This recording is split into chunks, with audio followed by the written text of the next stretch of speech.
এই বাড়িতে আপনি যেখানে থাকেন সেখানে না জানিয়ে, যেটা কমিশনে জানে না, পুলিশ রেড করতে ঢুকলো, কি বলবেন এই ঘটনা নিয়ে? বর্বর মমতা ব্যানার্জির নির্দেশে হয়েছে। মমতা ব্যানার্জির গ্রেপ্তার দাবি করছি। কমিশনও জানতো না। কোন কেসের পরিপ্রেক্ষিতে এখনো পর্যন্ত আপনার সঙ্গে কমিউনিকেট করা হয়েছে এটা নিয়ে? আরে কি কেসের পরিপ্রেক্ষিতে করবে? হাইকোর্ট অর্ডার দেবে কি কেসের পরিপ্রেক্ষিতে করবে? সিআই চম্পক চৌধুরী, ওসি সৌরভ চিনা, তারা আইপ্যাকের লোকেদের নিয়ে এখানে এসছে, সঙ্গে বস্তার ভিতরে টাকা ছিল না, বন্দুক ছিল না, এক্সপ্লোসিভ কিছু ছিল না, জাল নোট ছিল না, হেরোইন ছিল না, ড্রাগ ছিল।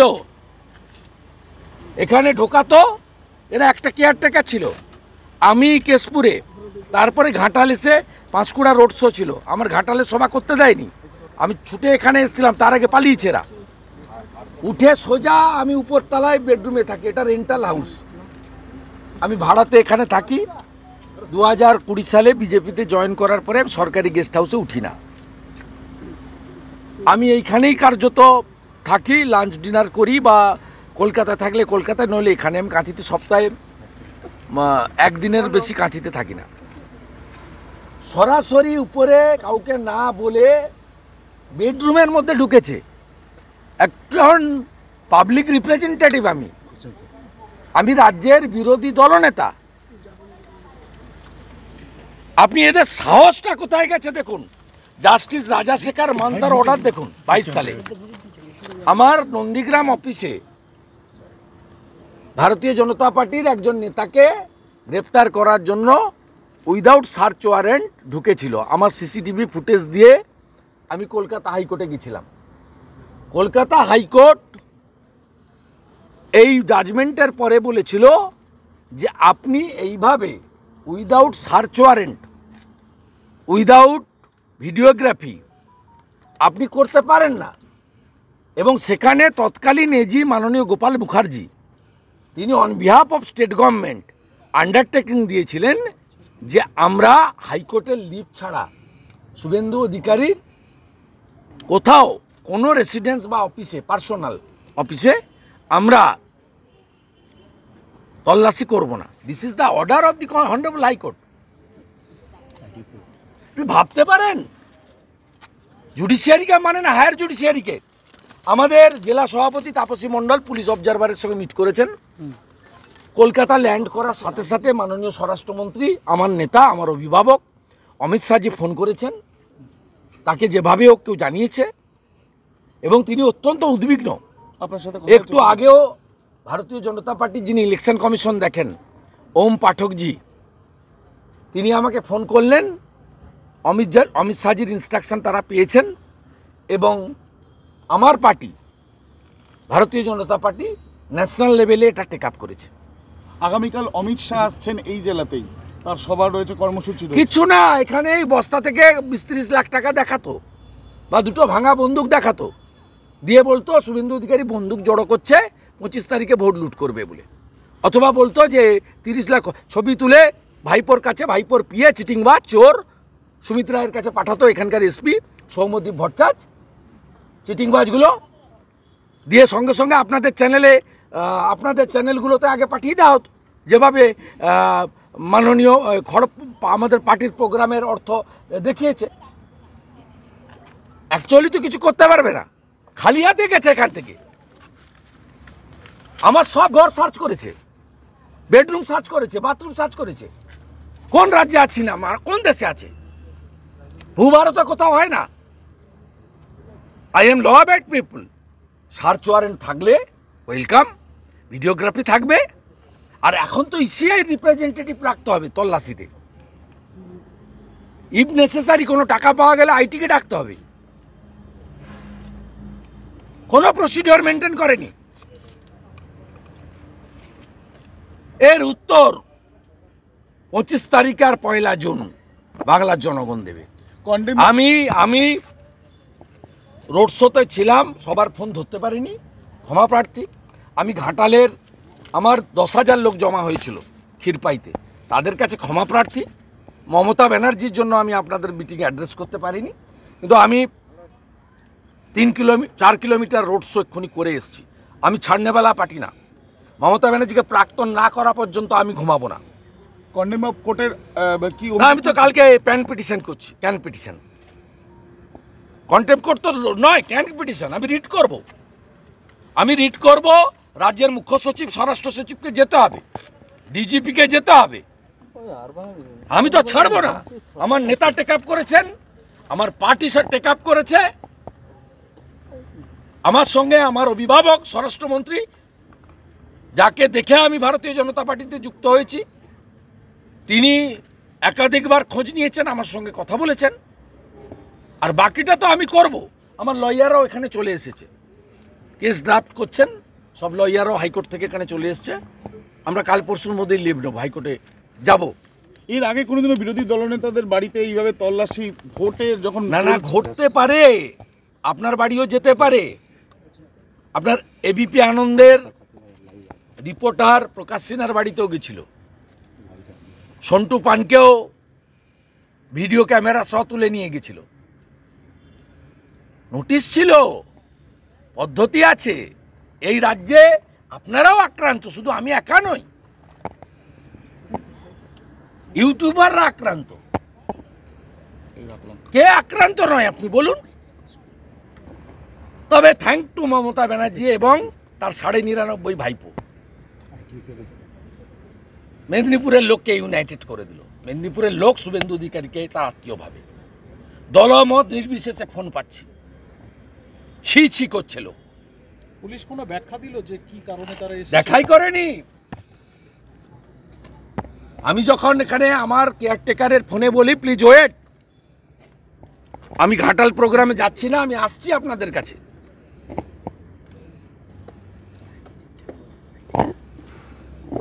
কোনো ব্যাখ্যা দেয়নি। আপনাদের উচিত ওদেরকে গিয়ে জিজ্ঞেস করা। ভিডিওগ্রাফি নেই, সার্চ ওয়ারেন্ট নেই, ইলেকশন কমিশনের প্রতিনিধি নেই। কি ভয়ঙ্কর ষড়যন্ত্র! কোন রাজ্যে আমরা বসবাস করছি? আমি আপনাদের মাধ্যমে বাংলার জনগণকে বলবো, এই হিটলারি রাজত্বের অবসান আপনারা করুন। আমার শেষ নিঃশ্বাস থাকা পর্যন্ত আমি লড়ব। মমতা ব্যানার্জিকে ছাড়ার, তার ভাইপোকে ছাড়ার কোনো কোশ্চেন নেই। আর এসব ভয় দেখে, বিপিন অধিকারীর রক্ত আছে, 8 বছর ব্রিটিশের জেলে ছিল। আমার গাঁয়ের বাড়ি মাধব সাংকিবাড়, এগরা থানা, 3 বার ব্রিটিশ পুড়িয়েছে। ভয় দেখাবেন না অধিকারীদের, ভয় পাওয়ার লোক নেই। দাদা, শুধুমাত্র কি ভোটের জন্যই এই যে নির্বাচনের প্রক্রিয়া চলছে, সেই জন্যই কি এই পদক্ষেপ? আবার কি এখান থেকে আমার অনুপস্থিতিতে বস্তা নিয়ে এসেছিল, 9 বন্দুক 9 টাকা দেখাতো, আর আপনারা সেটা দেখাতেন। বিরোধী দলনেতার রেন্টাল রেস্ট হাউস থেকে 25 লক্ষ টাকা উদ্ধার হলো। আর চিটিংবাজ আইপ্যাক আর চোর মমতার ভাইপো সোশ্যাল মিডিয়া দিয়ে ছড়াতো। আর কিছু 5-8টা চ্যানেল আছে, আর কিছু মমতার লিফলেট হ্যান্ডবিলের মতো কাগজ আছে বর্তমান সহ, তারা ফ্রন্ট পেজে লিখত, ভোটারদেরকে বিভ্রান্ত করত। পারে করতে। মমতা ব্যানার্জি ইনকাম ট্যাক্স দেয় না, আমরা ইনকাম ট্যাক্স দিই। চিটিংবাজ মমতা ব্যানার্জি। চির মমতা ওয়াক্তু পুলিশ প্রশাসন হায় হায়, এই জনতা পুলিশ প্রশাসন হায় হায়,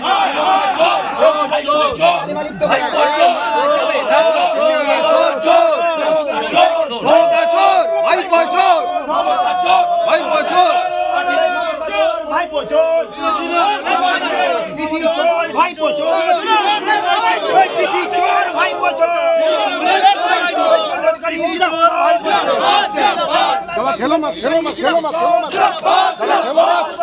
ভূমিপত্র শুভেন্দু অধিকারী জিন্দাবাদ, হাইকোর্টের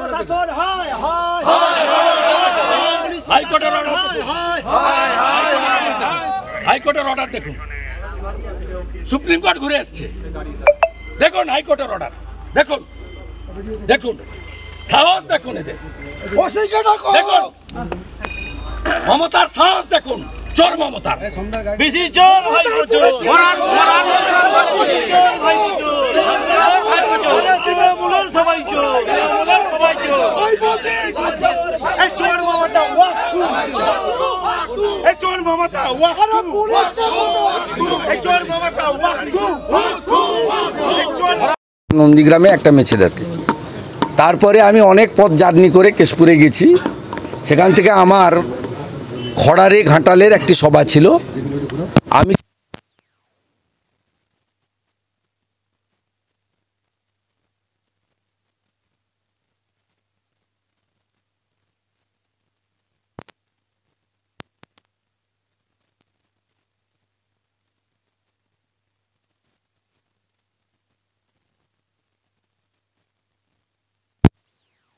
অনেক লোকজন দেখা করতে চায়, কাঁথিটা অনেক দূর হয়, কলকাতাটাও অনেক দূর হয়, ওখানে অনেকের সঙ্গে আমি মিট করি। ওটা পার্টি অফিসও নয়, আর ওটা আমার কমপ্লিটলি রেন্টাল একটা হাউস, নিজস্ব বাড়িও নয়।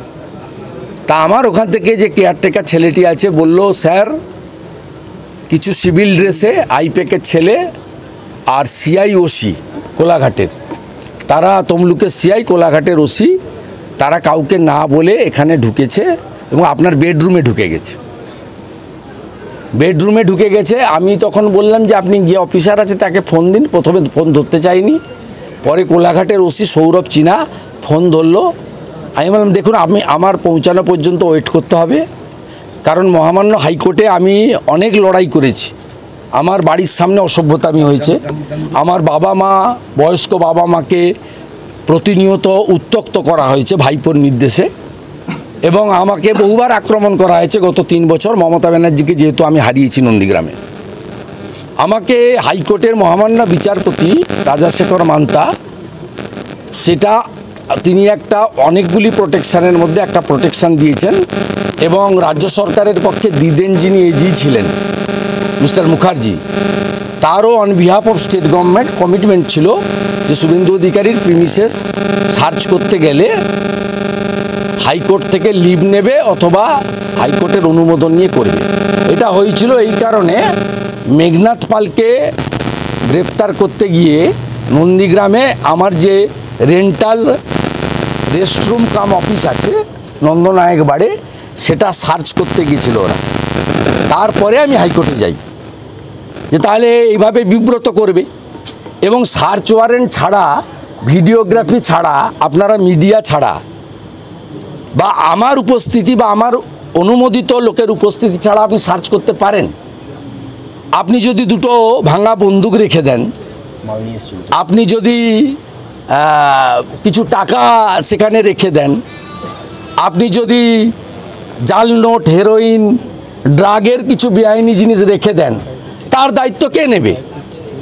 এবং আপনারা আমাকে ফাঁসাবেন, এটা পারেন না। ন্যাচারাল জাস্টিস 226 আমি ওরা ওখানে শুনতে চাইনি। পরবর্তীকালে আমি আমার রাজনৈতিক সহকর্মী যারা আছেন, বামদেব গুচ্ছাইত, দেবব্রত পট্টনায়ক, সিন্টু সেনাপতিদের খবর দিই যে ভাই আমার পৌঁছানো পর্যন্ত তোমরা যাও এবং ওদেরকে বলো এই কাজটা করতে না। আমার উপস্থিতিতে ভিডিওগ্রাফিতে সার্চ ওয়ারেন্ট যদি থাকে, হাইকোর্টের অনুমোদন থাকে, আমি অ্যালাউ করব। আমি ল অ্যাবাইড পিপল। তারপরে ওরা ওখানে যথেষ্ট অসভ্যতামি করেছে 1 ঘন্টার বেশি সময় ধরে, এবং এর নেতৃত্ব দিয়েছে সিআই তমলুক। ওই বেটার নামটা কি? চম্পক রঞ্জন চৌধুরী, আর যিনি নন্দীগ্রামে গণহত্যার সময় নন্দীগ্রামের ওসি ছিলেন, আর এখানে ওসি সৌরভ চিনা। এবং আমাদের লোকেরা পরে যখন যায়, লয়ার কল্লোল গেছিল, বামদেব গুচ্ছাইত, সিন্টু, দেবু পট্টনায়ক, আরও পরে গেল, এখন তাপসীও পৌঁছেছে, নীলাঞ্জনও পৌঁছেছে, তা আমাদের তাপস ভাইও আছে, অনেক সুকুল এসছে। তারপরে তারা আমাকে বলছে যে আইপ্যাকের লোকজনও সাথে ছিল, এবং তারা ছোট হাতিতে করে, বস্তায় করে কিছু নয় অস্ত্র, নয় ড্রাগ, নয় টাকা নিয়ে গেছিল। বাইরে দাঁড় করে রেখেছিল। আমি অবাক, কোন রাজ্যে বসবাস করছি? আপনি ইসিআইয়ের অনুমোদন নেবেন না, হাইকোর্টে কমিট করেছেন, সার্চ ওয়ারেন্ট নেবেন না, ভিডিওগ্রাফি করবেন না, মিডিয়াকে ডাকবেন না, leader of opposition equivalent to cabinet minister. এবং হাইকোর্টে আমার প্রোটেকশন আছে। আপনার মুখ্যমন্ত্রী সুপ্রিম কোর্টে গেছিল, সুপ্রিম কোর্ট হাইকোর্টে ফিরিয়ে দিয়েছে, স্টে দেয়নি, আপনার আবেদন শোনেনি, তারপরেও আপনি এই জিনিস করবেন। আমি এখানে এসেছিলাম, তা পুরুষ ওসি এবং সিআই দুজনই নেই, আমার একটা প্রোগ্রাম নষ্ট করেছে। আমি আপনাদের মাধ্যমে ঘাটালের খড়ারে যে 10,000 মানুষ জড়ো হয়েছিলেন তাদের কাছে ক্ষমা চাইছি। যে গণদেবতা, আমার কোনো ভুল দোষ নেই, আমি বাধ্য হয়েছি, মমতার অত্যাচারের শিকার। আমার আরেকটা প্রোগ্রাম আছে পাঁশকুড়াতে, রোড শো হিরণের সমর্থনে, আমি সেখানে যাব।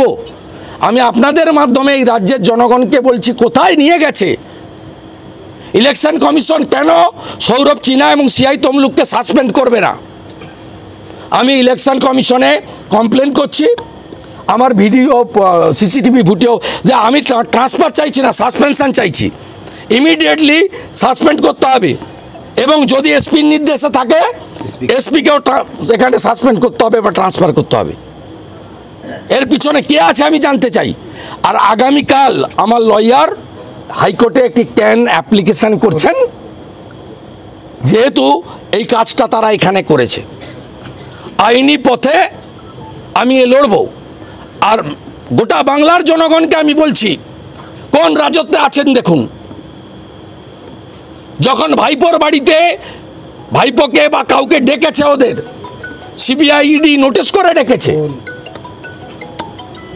কোন রাজত্বে আমরা আছি? পশ্চিমবাংলার জনগণ দেখুন, আমি পুলিশের কাছে, মমতা পুলিশের কাছে কৃতার্থ যে শুভেন্দু অধিকারীকে আক্রমণ করা মানে জঙ্গলমহল এবং অবিভক্ত মেদিনীপুরের প্রত্যেকটা ভোটারকে আক্রমণ করা। এর জবাব 25 তারিখে আর 1 তারিখের ভোটে আপনারা দেবেন। আর আমি বিপুল সংখ্যক কর্মী সমর্থক জেলা সভানেত্রীর নেতৃত্বে এসেছেন। কোলাঘাটে শুভেন্দু অধিকারীর রেস্ট রুমে পুলিশি হানা, প্রতিবাদে কোলাঘাট থানা অবরোধ করলেন বিরোধী দলনেতা। কোলাঘাটের কেটিপিপিতে শুভেন্দু অধিকারীর রেস্ট রুমে হঠাৎ পুলিশি হানা। শুভেন্দু অধিকারীর অভিযোগ, বিনা পারমিশনে তিনি যখন কেশপুরে প্রচার করছিলেন, সেই সময় কোলাঘাটের শুভেন্দু অধিকারীর গেস্ট হাউসে তমলুকের আইসি চম্পক রায়চৌধুরী ও কোলাঘাটের ওসি সৌরভ চিনার নেতৃত্বে কয়েক দল পুলিশ এবং আইপ্যাকের লোক শুভেন্দু অধিকারীর অফিসে ঢোকেন এবং গাড়িতে করে বস্তার ভিতর কিছু জিনিসপত্র শুভেন্দু অধিকারীর রুমের ভিতরে ঢুকিয়ে দেয়। সেই সময় শুভেন্দু অধিকারীর সিকিউরিটি এবং কর্মীরা আটকানোর চেষ্টা করলেও তাদের রুম থেকে বাইরে বের করে দেয়। কোনো ভিডিওগ্রাফি করছিল না কেউ, বিনা নোটিশে রুমের ভিতরে ঢোকে বলে অভিযোগ শুভেন্দু অধিকারীর। আজকে বিকেলবেলা শুভেন্দু অধিকারীর কোলাঘাটের গেস্ট হাউসে পুলিশ অভিযান চালাবে। সেই অভিযান কোর্টের অনুমতি না নিয়েই অভিযান চালানো হয়েছে, তাকে জানানো হয়নি। সমগ্র বিষয় নিয়ে পুলিশের প্রতি ক্ষোভ প্রকাশ করলেন। পাশাপাশি মুখ্যমন্ত্রী এবং অভিষেক বন্দ্যোপাধ্যায়কে তিনি কড়া ভাষায় আক্রমণ করলেন। কি বলবেন? না, এই পুলিশ হয়তো কোনো জায়গায় খবর পেয়েছে কোলাঘাটে শুভেন্দু অধিকারী যে ঘরটা কখনো উঠে কখনো সেখানে থাকে, বিশ্রাম করে, সেটা একটা তার নিজস্ব গেস্ট হাউস হতে পারে কি কোথাও ভাড়া ঘরে গেস্ট হাউস হতে পারে, সেখানে তার কাজকর্ম পরিচালনা করে। তাতে মনে হয়েছে নির্বাচনের সময় নিশ্চিতভাবে কিছু খবর আছে পুলিশের কাছে। এইটা রেড করার জন্য কোনো আদালতের পারমিশন নেওয়ার দরকার নেই। ওটা নির্বাচন কমিশনের নির্দেশ আছে যে কোনো জায়গায়, যেমন রাস্তায় কোনো গাড়ি গেলে নাকা চেকিং হচ্ছে, যে কোনো সময় গাড়ি ধরে যে কোনো সময় যার গাড়ি হোক চেকিং হতেই পারে। তাতে কিছু টাকা উদ্ধার হচ্ছে, বিভিন্নভাবে রেড করে টাকা উদ্ধার হচ্ছে, অন্য অস্ত্র উদ্ধার হচ্ছে। তাতে এখানেও পুলিশ হয়তো কিছু খবর পেয়েছিল, তাতে শুভেন্দুবাবু বিরক্ত হতে পারেন, সেটা থানা ঘেরাও করেছিল।